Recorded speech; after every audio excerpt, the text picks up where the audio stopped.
Olá, amigo cooperado. Me chamo Luiz Felipe, sou do Desenvolvimento Técnico de Mercado da Cooper Citrus e hoje falaremos sobre tecnologia de aplicação na citricultura. O sucesso no controle de pragas e doenças na citricultura depende de uma série de fatores, especialmente a tecnologia de aplicação de defensivos agrícolas. De nada vale adquirir o melhor inseticida ou fungicida se, quando utilizá-lo, falta conhecimento sobre como e onde e quando aplicá-lo para obter o melhor resultado. Durante a pulverização, existe uma grande diversidade de fatores que interferem na deposição do produto no alvo de forma eficiente e econômica.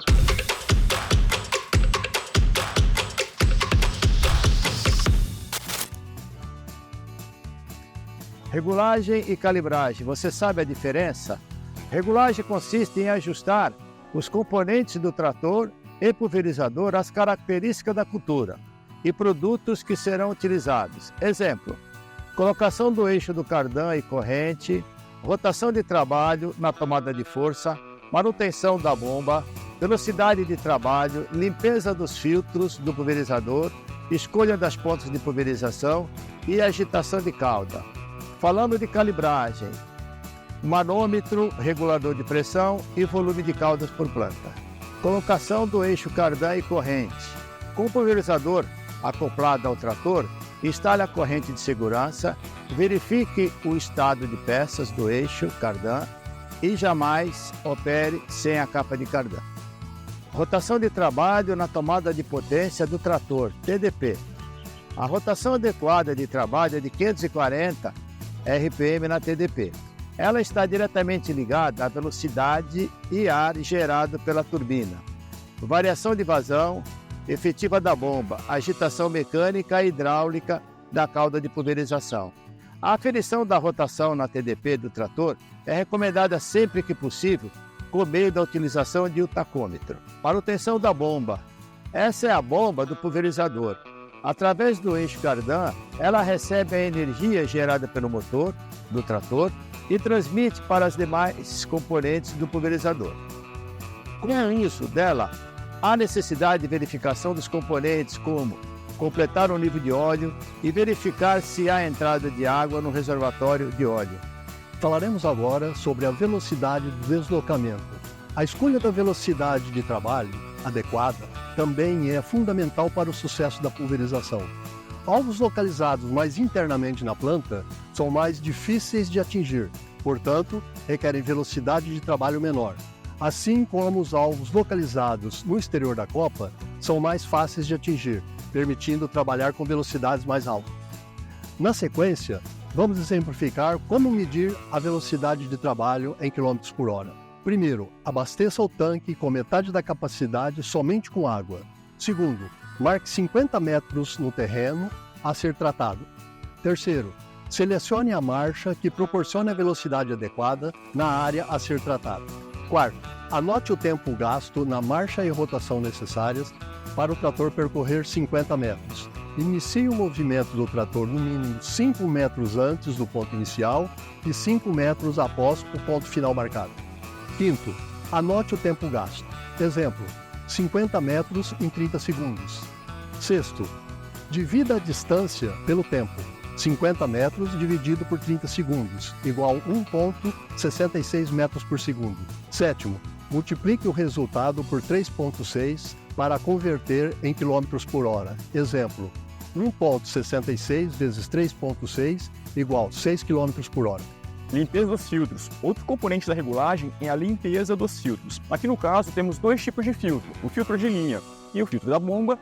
Antes da pulverização, sempre limpe e verifique o estado dos filtros. Se apresentarem a malha danificada ou alto nível de entupimento, deverão ser substituídos. Escolha das pontas de pulverização. A ponta de pulverização corresponde ao componente do bico responsável pela formação das gotas. Em citros, as pontas de pulverização mais recomendadas são as do tipo jato cônico vazio, que produzem gotas finas, de 100 a 200 micras.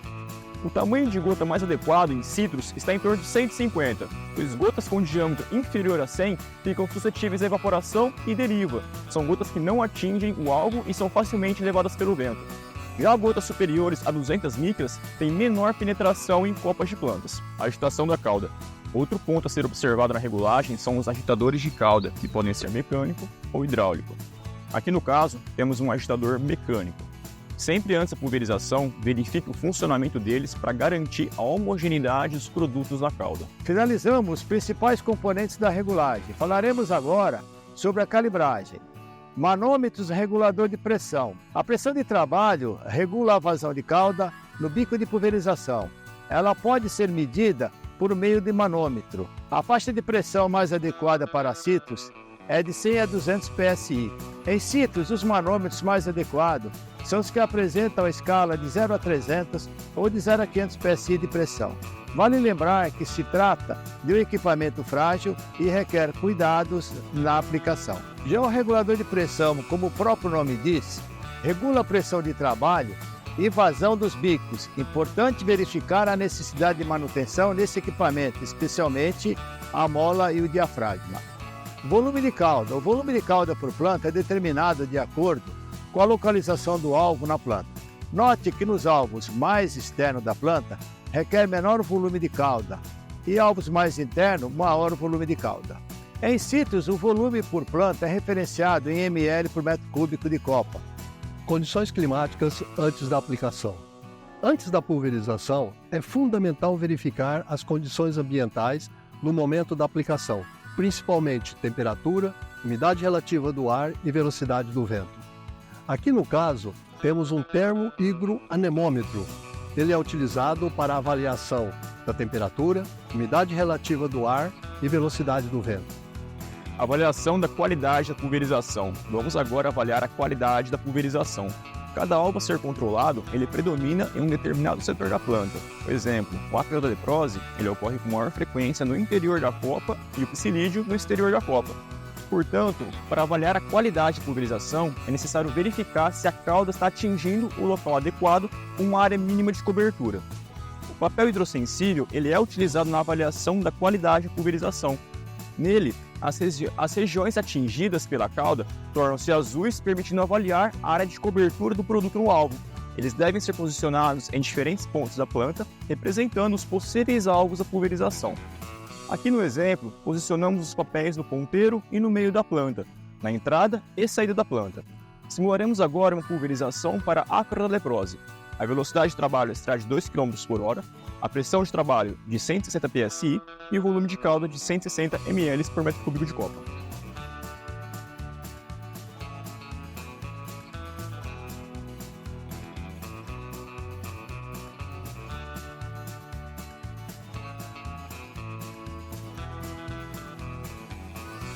Obrigado por ter chegado até aqui.